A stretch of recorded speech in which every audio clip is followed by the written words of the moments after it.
Hello guys, pasyal tayo sa mga garden guys. Ito mga tundan guys. Bagong tubo na naman guys, bagong tanim niya ng mister ko yung tundan. Tsaka yung mga ano tawag nito, talbos ng kamote. Kamote.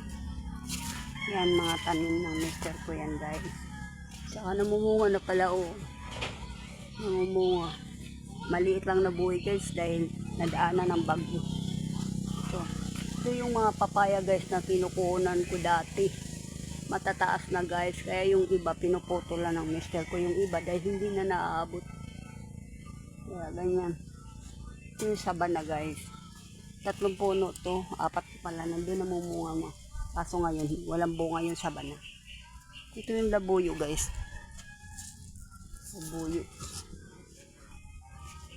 Kaya nagtatanim siya uli guys ng papaya. Ayan siya guys. Tatanim siya ulit. Ayan. Saka ito naman yung pinya dati. Madami itong bunga guys. Nung May. Nung umuwi ako ng May. Ang dami ditong mga saging guys.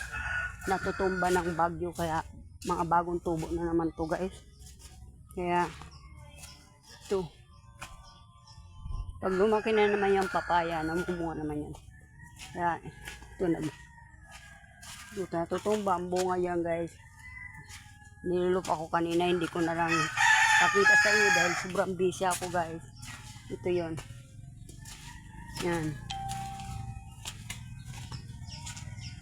Ito yung mga okra guys. Mga maliliit pa siya. Yan, okra. Yan, nilalagay niya ng kangkong guys. Nakakalibre sila ng pang-ulam dito guys. Hindi puro bili. Kasi pag wala kang tanim sa paligid guys, puro bili ka talaga. Kaya buti na lang nagtatanim-tanim siya guys. Saka ito talong. Yan talong guys. Yan guys, hanggang dito